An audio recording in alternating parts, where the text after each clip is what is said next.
Amazon rainforest has been suffering for years now. How can we stop the destruction? How can we restore the once a beautiful place?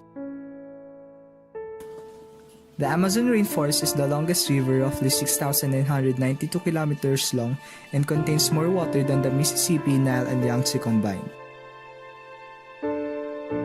Also, more than 20% of oxygen is produced in the Amazon.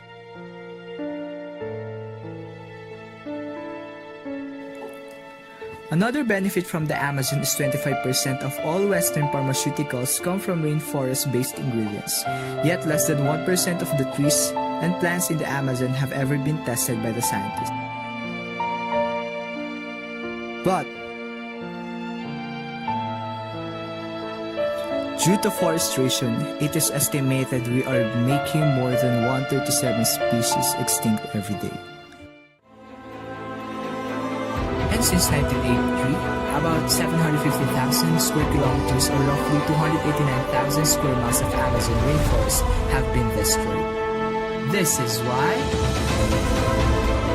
countries like Brazil enacted a law in 1965 named Forest Code, which requires landowners in the Amazon to maintain 35 to 80% of the property under native vegetation. Meanwhile, Venezuela also created a law called Forest Law of 1966, which intends to conserve the forest and establish a role of the Ministry of the Environment of their country in forest management and creating the national protection system against forest fires.